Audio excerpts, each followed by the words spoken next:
And as Rick McCollum said, this is one of the greatest regrets of our life. Could you imagine the Star Wars franchise today if this show had been released with George? Disney had never offered to buy it. George would have been enthralled, man. He would have been so obsessed with continuing this show. It would have been his new baby, his new project. And I think he would have been really excited and been having a really great time with it. Fulfill your destiny. TheorySabers.com. Ooh boy, do I have a video to review for you guys today. It's gonna get good. Rick McCollum, the right-hand man, the producer for the prequel trilogy, has come out and finally spoke about the myth of the Underworld Coruscant, Underworld Star Wars show that George Lucas had written 60 scripts for. And he goes on to talk about in this interview from 5 days ago with the young Indy chroniclers. Well, let's just listen to it, okay? I think we had over 60 scripts, third draft scripts. Again, the most wonderful writers in the world on it. Now, keep in mind, this was going to be the first project after the prequel trilogy. It was supposed to be $40 million per episode. George had 60 scripts written, 60 episodes. Think on that for a sec. Like, forget, Andor, 2 seasons, $750 million, $40 million per episode, not season, per episode. And these were dark. They were sexy. They were violent. They were just absolutely wonderful, complicated, challenging. I mean, it would have blown up the whole Star Wars universe. And Disney definitely would have never offered George to buy that.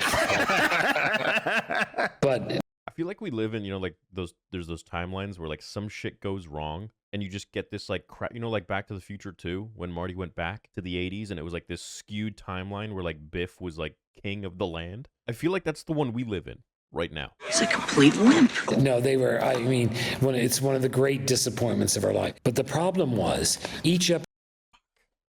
That line got me, man. It's one of the great disappointments of our life because it's just after saying that Disney would never have purchased it because this would have blown up the Star Wars universe so huge and it would have been so violent and just changed the whole scene of Star Wars in general that Disney would want nothing to do with it because it wouldn't really be that much of a family brand anymore. It would be like Game of Thrones, I'm guessing. So the lowest I could get it down to, with the technology that existed then, was about $40 million an episode. That's just insane. Bro, what's 60 times 40? I think that's 240. That would be $2.4 billion to make 60 episodes. Obi-Wan's gonna kill me. Which would be insane. If we have 10 episodes a season, that would be 6 seasons. That would be so nuts. So if you don't know what a producer does, Rick McCollum basically crunched all the numbers and the budget for the entire prequel trilogy. Nick's met him, all that stuff. Of course, they worked together.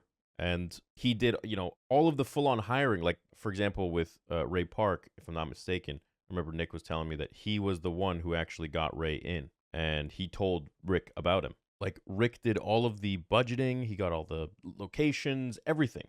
Who to hire, this and that. And he was in charge of this project, which unfortunately then went to the bin. And there was another article somewhere that was discussing more about how this was supposed to be adapted or connecting to the game Star Wars 1313. If you don't know about this game, it's a brilliant looking game and a game that George Lucas was extremely hands-on and meticulous with. With this game, it was supposed to be the underworld of Coruscant, a whole different underworld. Like, we were talking about the bad of the bad guys.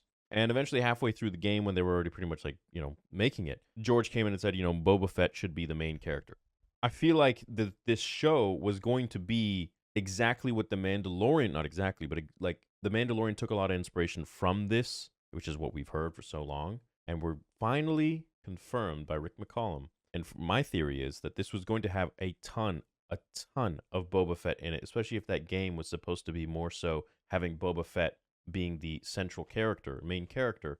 I feel like this show was really going to deep dive into the scum and villainy and the underworld grit of the Empire, of Coruscant, of just the bad guys.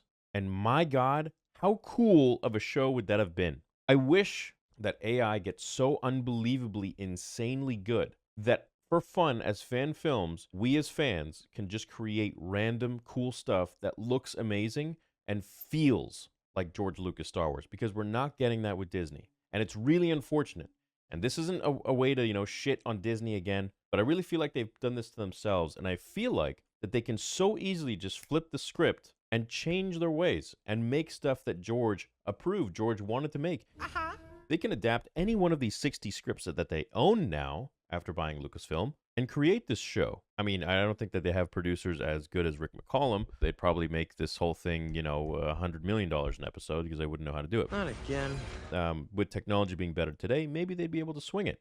And so I'm just very curious as to, I'm going to subscribe to this channel. I've never heard of this, Young Indy Chroniclers.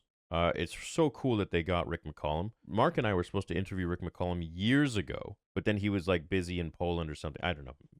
It didn't happen. Maybe one day I'll be able to interview him and chat with him, learn more about this show because it just sounds really cool. There was a rumor I read once, and I made a video on this, that there was like a scrapped plot line of this Underworld show, that it was supposed to explain how the reason Palpatine became so evil was because of like a bad breakup. I don't know how credible that is. I don't know if it's really real or not, but it was claimed to have come from someone that worked at Lucasfilm. But nowadays, there's so many people in there that hate George that I just, or they claim they like him, but they just want to put Star Wars on the resume. They have no idea what he even stood for or what his stories actually stood for.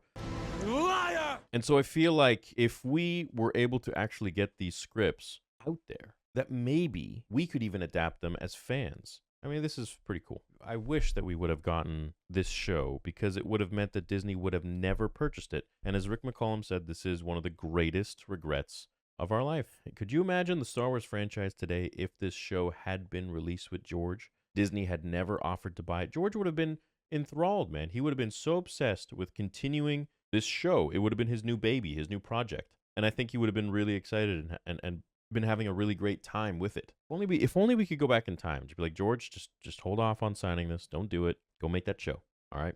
We would have gotten everything the way we wanted. And anyways, at least this is some cool clairvoyance, some cool closure on the show. How an HBO scandal ruined Star Wars Underworld with Star Wars producer Rick McCollum. Oh, he's got like clips of all this stuff. Interesting. He thought, if we can get a European partner, let's do this. The hurdle is finding that process and sort of finding that creative vision. And I want to mention that Young Indy Chroniclers, so a little bit of lore for you guys. Young Indiana Jones show was a show that George really pushed to get. And he pushed to get this on ABC. The first season tanked, it didn't do well, and they didn't want to bring it back. So George really, really pushed and asked Bob Iger, who was big at ABC, and Bob was able to convince the board to renew the Young Indiana Jones show for a season 2. And because of this, George said, I will never forget this, what you've done for me. You put your neck out on the line for a show that I really am passionate about, even though the ratings were shit. Like, it wasn't good for ABC. They didn't want to renew it. They didn't want to put money into it. But because Bob Iger went to bat for him, George, 20 years later, when pitched the idea by Bob to sell Lucasfilm, was like, I remember what you did for me. He's a loyal guy. And so he went to him and he did the deal. He had a conference or something in Vegas, and he was coming to see us on Monday at the ranch to discuss it, because we thought, okay, well, there's an Indiana Jones, another Indiana Jones film we might be able to give him. There was little carrots and sticks that were involved in this that we thought, okay, he might just go for $40 million in an episode. Or if he doesn't, and we can't find a partner, could he, if we gave him something else, could we didn't know what it was, but, maybe another Star Wars film or something, anything. Why not, right? Yeah. At least we tell him that. I have story treatments of 7, 8, and 9 and a bunch of other movies, and obviously we have hundreds of books and comics and everything you could possibly imagine. He got caught up in some bizarre scandal. It turned into a kind of major scandal, and HBO let him go. The night before he was coming to see us. The night before, bro. The night before. Imagine if that, why? Why did the timeline turn out this way, bro? Imagine if, that scandal didn't happen, whatever the hell it was, and they met. They came to an agreement. This was after the prequel trilogy. This was the first 6 films were out. It was done, and this was going to happen. Bro, then George would have been, excited about this new project. He never would have sold the shit to Disney. It's such a gut punch, dude, because it was, so close. So freaking close to not only getting a badass, amazing show, but changing the course of Star Wars, of Lucasfilm, of George Lucas, of these characters that we love. The infighting may have still happened, but not in this capacity where everything is so gosh darn political. It is so infuriating what Disney has done on so many different levels. So many little tiny things just went wrong and in the favor of Disney. What have I done? Anyways, I guess you can find the full podcast.